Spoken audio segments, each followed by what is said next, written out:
Welcome, welcome, welcome. My name's Blades, and let's explore episode number 4. I've titled this one Getting It Organised, because we need to start thinking a bit more ahead, as you've seen, Module 1. So strings, rename. I'm going to call it strings and then underscore Module 1. And in there, I'm going to put a header file. New file, please. And it's going to be called, let's see, what have we done here? Split. Okay, let's call it SplitString. I've got capitals going on again. Well, I'm going to keep to it this time. String. I'm not bothered. .h. And we'll also have SplitString. .cpp. And what we're going to do is I'm going to split it. Well, I'm going to split module 1 into 2 bits.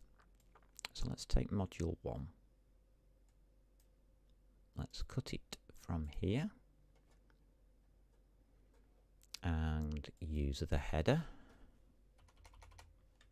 Get some spaces. And there it is. That's module 1. I could just leave it as a header file like that if I wanted to. I mean, that's not a problem, but it's not what I'm after. I'm going to need that one. Just copy that one. Pop it here. You'll know why in a second. Well, you probably already know why I'm doing it that way. Cut those. I mean, we've developed them, they work. Mind you, I already knew that. So let's do that. Let's just pop that there, and we can get rid of this now. And instead, we can hash include, and it's opening inverted commas because we wrote it, and it's going to be source or just split string. It seems to give us both, but from where we are, it is source slash split string module 1 slash splitstring.h. That's correct.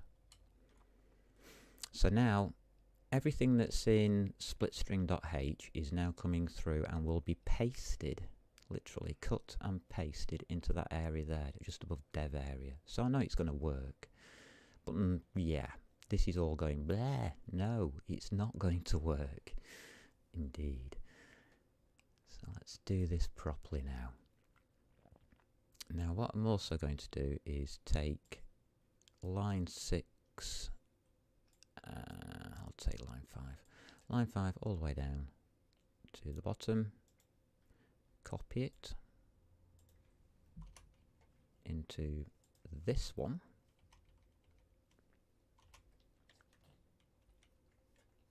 So everything's duplicated, and up here I'm just going to hash include, and the normal CPP file is, there it is at the top, that one.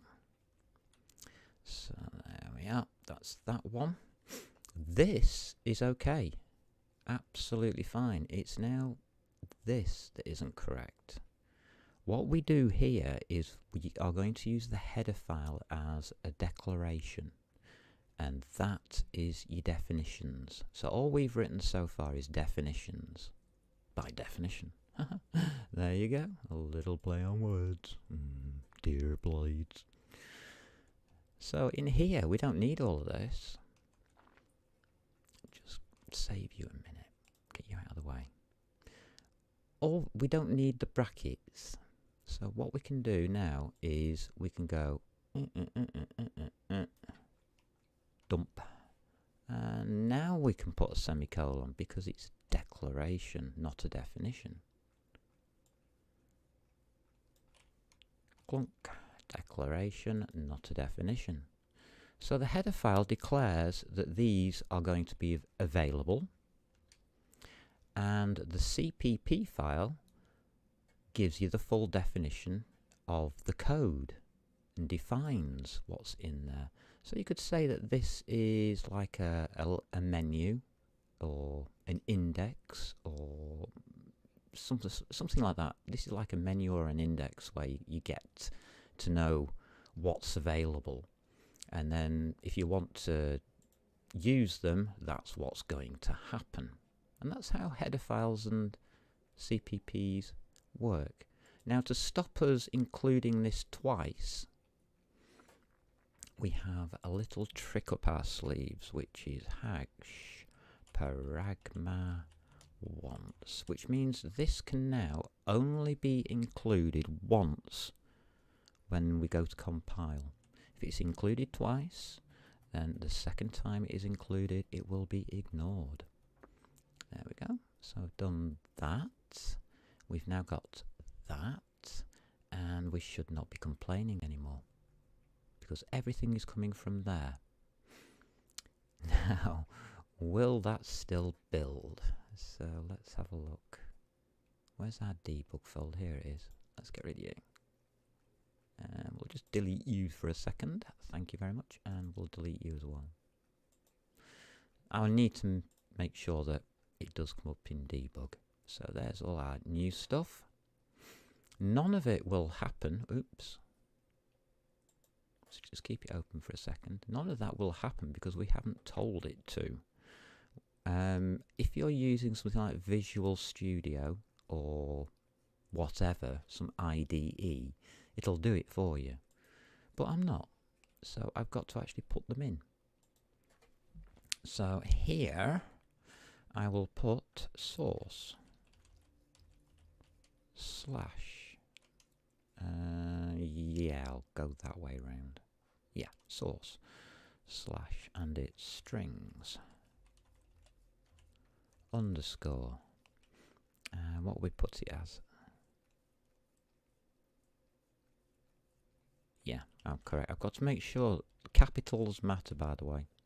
It's case sensitive, all of this. So that's that. And down here, we just say go to a new line. So that's a backslash. And then we just put source. And it's that strings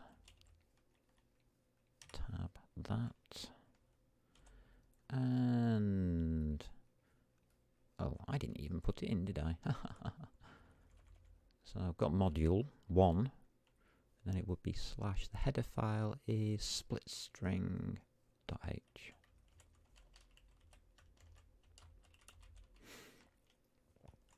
There you go, that's the header file. And here it's SplitString dot CPP. There we go, that's what we need to add here. Otherwise it won't know, my system won't know that I want to compile it. So that's saved out. Lovely. We have added SplitString to our project or profile, and we should now be able to just run it in a terminal. Qmake, yeah, C++, blah blah blah blah blah. And in debug, there we go, C++. We now have C++O, SplitString.o, and an executable. And it'll do exactly the same as it did before, so I don't need to run, well, go on then, I will. It's just getting there is an absolute nightmare. CD, C++, which way round is it? It's that way, isn't it? On Microsoft. And then debug. There we go. Just have a quick look. And C++.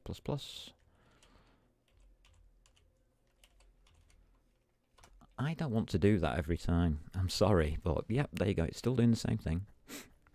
It's still taking that line of text and nicely doing that. So any time that we include, can we get rid of this rubbish? Thank you. Every time that we include that file, we can use those functions, because that file gives us those functions. And if you don't know what a file does, you look at its header file. You don't usually open its CPP, you just look at header file, and that should tell you exactly what that does, what that header file or that area of programming does. This should also be documented. All of this should be documented with what it does. I don't know if we've got documentation on here. Automatic documentation. Nope, not there. Oops, wrong one. It's that. No, that just gives us that one.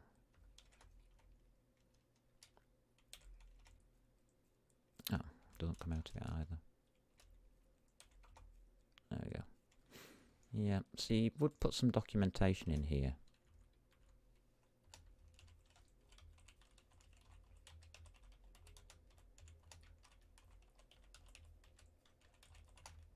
There you go.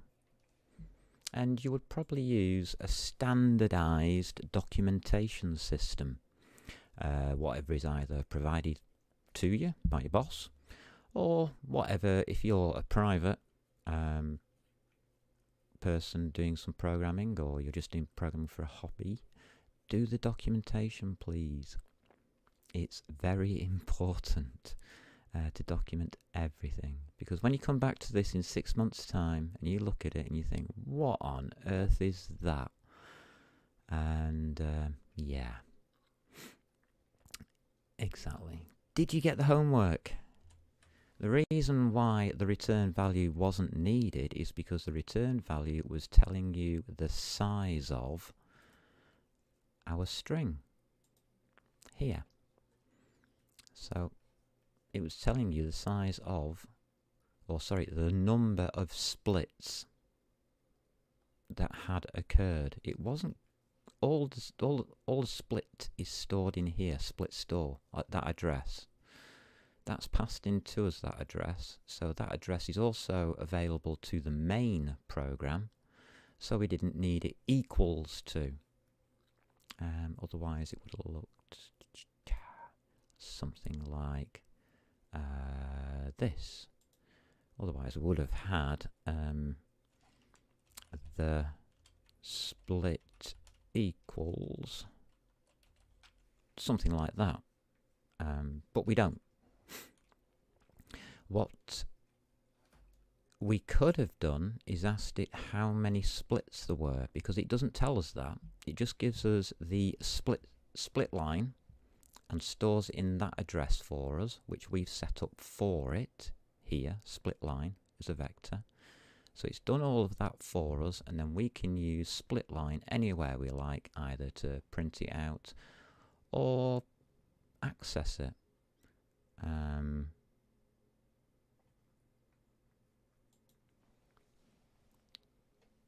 I could actually say, if, that's another C++ word, if, and I will put split line, and I would put 1, I'm doing this on purpose, is equal to is, will it be?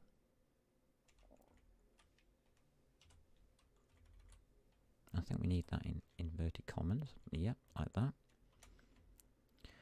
Then we will stdc out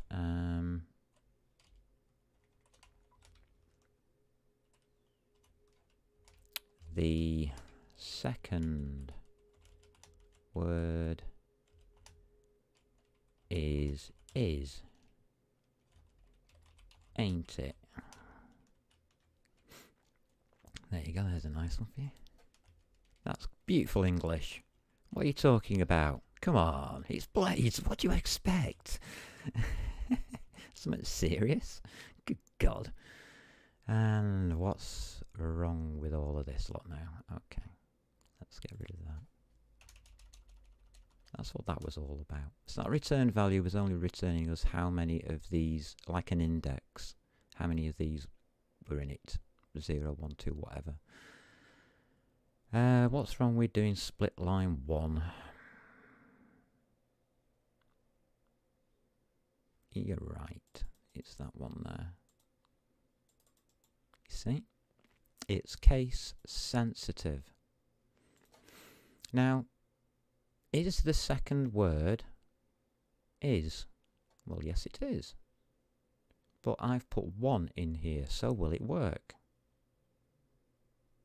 That has to be true for that to be printed out. If that is true, then that will happen. That's the programming language. That's how it's structured. Let's just build that and find out, shall we? What it says. So run build task. Okay, have I still got that terminal going? No, I haven't. You can see why I'm going to be doing something else in a minute.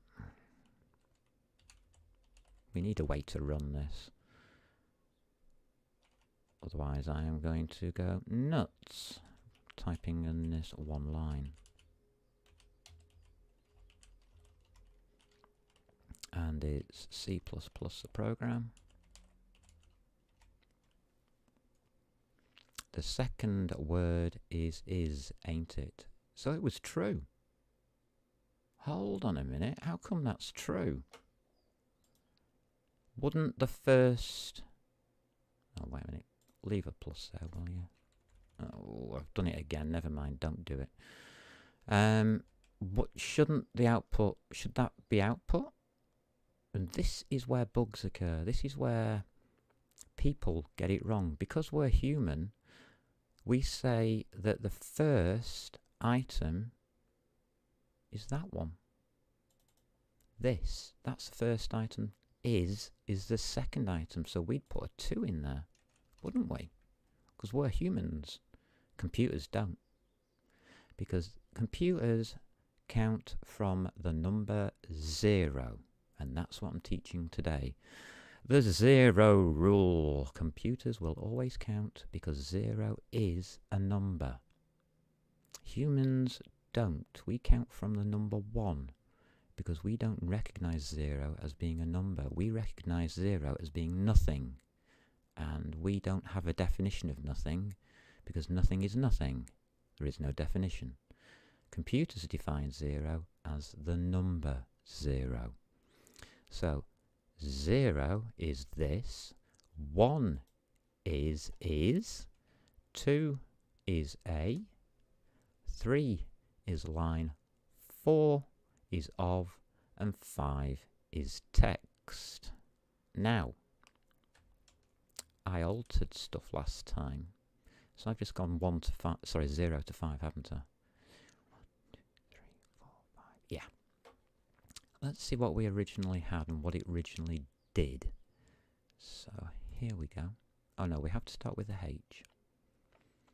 Originally we had size T here. And I didn't really read it that properly, I must admit, when I was doing it. But I thought about it afterwards, as I usually do. So now this doesn't agree with what we have in the CPP. Here. And now we need something to return. Here we go. Return.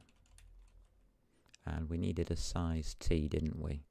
So it was split store dot size. There we go. And that's what we were returning. So what were we actually returning? Well, we were returning the number 5. That's what that really says. We weren't returning the split store. That's already done by address. We already can access the address as I've shown. So back here, we could put int count equals that. And here we can, well, wait a minute. Let me just put my 1 back in before it goes all wrong. What I'm going to do here is std : cout. You can see why you need a logging system, can't you? And I'm just going to put the number of splits equals count. Std cout. There we go. There we go. That's all the programming I'll probably be doing today. Why can I not do that?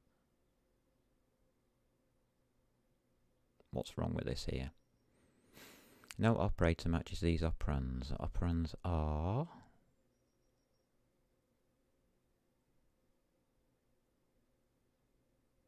Did I do something wrong?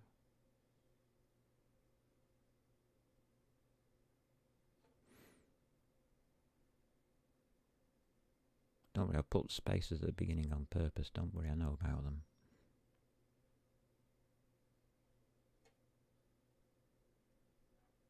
Oh, okay. Fair enough.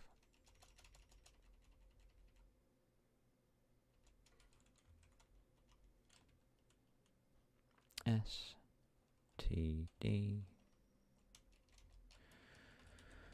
colon e end line. I'll just stick on the next line down, I don't care. Why can't I use std endl? What's your problem with that?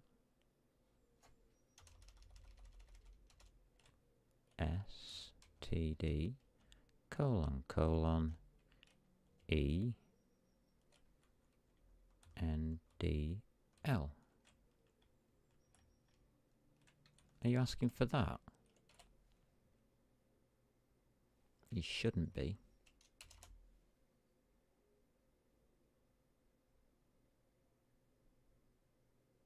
Nope, no idea. We'll leave it off. Don't care. End of the program anyway. So that gives us a number of splits. That's what that original return value is going to do. That's an error. Well, it's not an error, but it's what they call a cast conversion. We've got size t now going to an int. It should complain about this. It should. It should, but will it? So I've completely restored that. I'm happy. Just check split. Yep, I put it back in here. Everything here is happy. And in here, everything looks happy.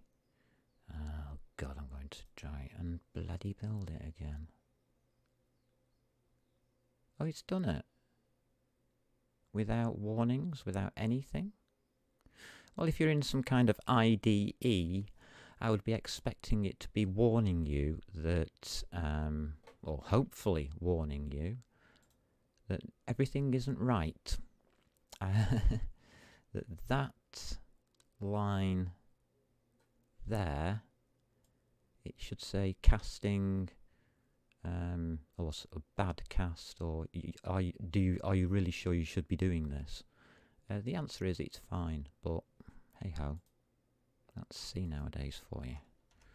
It depends whether you're on C++ 11 or C++ 17. It does matter a lot which version you're on. Okay.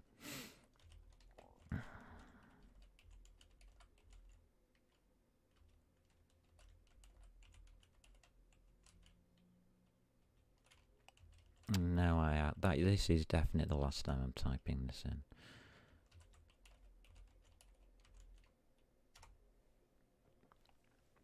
There you go. Split is 6. Press any key to continue. It's 6, not 5. Why is it 6, not 5? Because the 6th one is end of vector, so can't be used. So if you were going to do a for loop, remember we talked about the for loop, and it's in here already for us. Just close that for now. It's already in here for us now to look at. So it was less than vector to print dot size, which is 6, as we've just shown. With this one here, we return the value and I've printed it out. So that is 6. So the count has to be less than 6, which is 5. And that means it prints out all 5. It goes through there 5 times and prints it out. And that explains everything, I hope. So there's the answer to your homework. It was never returning the store in the first place. We already had it. It was returning the number of splits. So it's good information, so we'll keep it. As can be shown by there. So there we go. Number of splits equals 6. So you could then go on to write for x equals 1 to 5. Print out split line x. And it would be happy. Are we getting fed up with doing C out like this yet? Because I know I am. Yeah. I wonder if we got printf. Yes, we have. Printf can use escape codes. It's the same as C out, but it can use escape codes like that. That means carriage return. Like you would do on an old typewriter when you'd swing the carriage back across the left to start a new line. N stands for new line, and it's also the carriage return operator from ASCII. So I'm not running the program again right now. But as you can see, it's more concise. So std cout, I think we might start knocking that on the head. Okay, there must be a better way of running this program.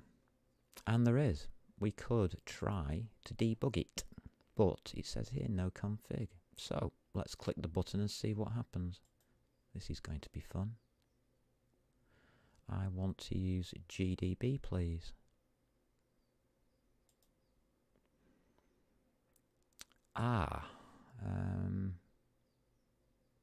I'll just take the top one, I suppose.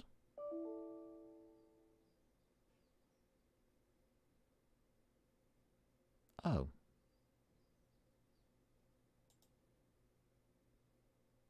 Okay.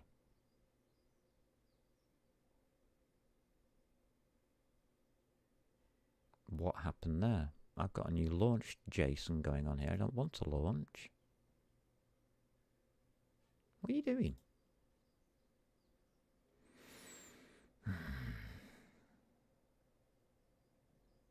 What's it done? And where's it put it?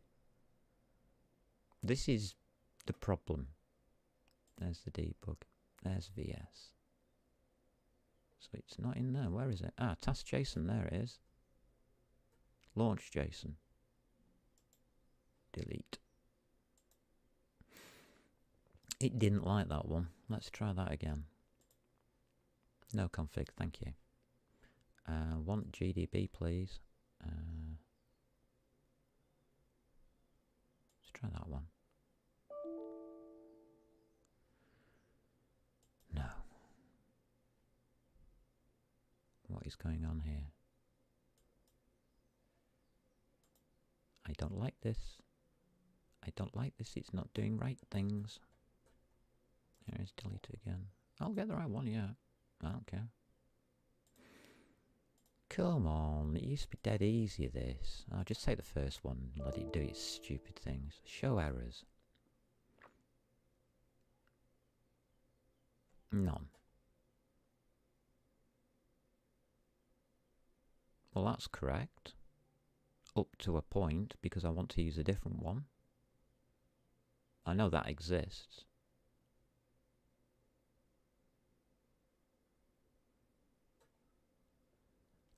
Pre-launch task. No. I don't want one.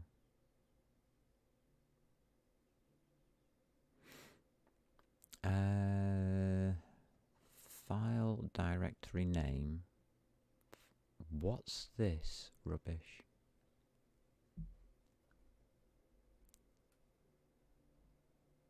Don't like that. I don't like that at all. Right. Okay, let's find out from ours. That was the build.bat. So what I'm going to do for the program exe is put that in and put debug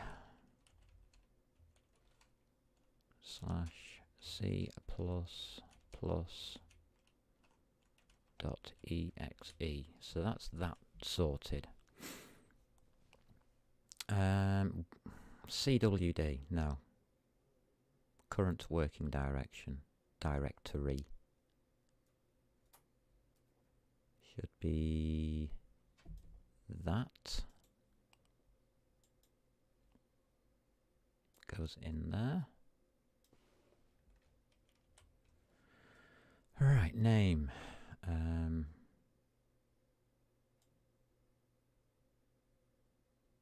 We'll just put it as debug C++. There we go. That's the name. Type cppdbg, yeah. Request launch, yeah. Program, that one, yeah. Args none. Stop at entry false. Not sure what that means. The debugger should stop at the entry point of the target. If process ID is passed, has no effect. Fine. Current working directory is C++, yeah. Environment. Environment variables to add to the environment of the program, for example. Yeah, okay, whatever. External console. True.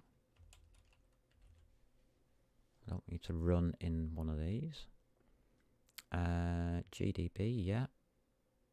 And that we want to change to that. Well, I do.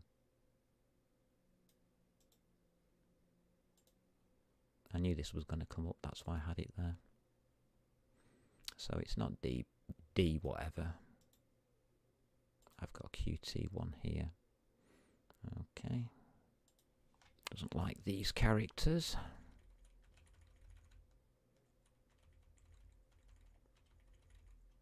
There we go, thank you. Setup commands. Pretty printing, ignore fails true. Right, I think that's alright. So let's try it. Do we need, have I put a pause at the end? Yes, I have.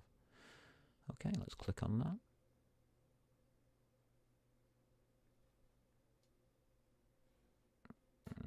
Come on, what happened?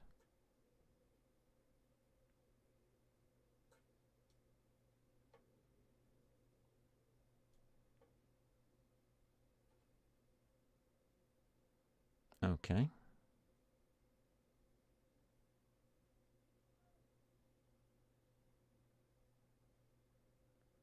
Unknown target.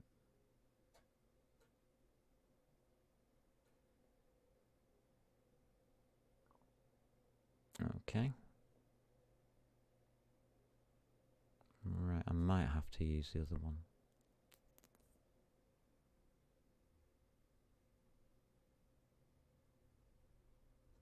So it just says unknown target, doesn't it? But it is running, you see. It has got me a window, but it's just not doing anything. literally nothing. Okay, so launch JSON.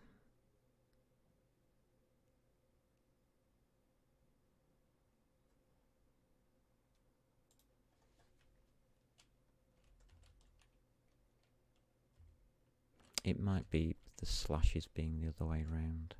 Could well be. No, it's not working.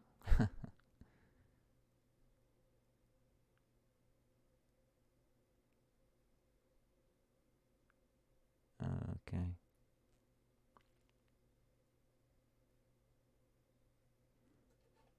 Alright. I'll put a stop point there. See if it'll catch on what I'm doing. No, it's not going to. Right, leave that with me. I'll start looking into that and find out if there's a way of doing this easily or not. That's my problem. But I'll come back to you hopefully with a launch JSON in the next episode, in which we can just click on that and it'll just run the program. Be a lot better. So that's my problem to work on. That's my homework. Your homework is basically to get everything set up right. So now it looks as though we are very, very close to a good build system. I just need to get that sorted out there.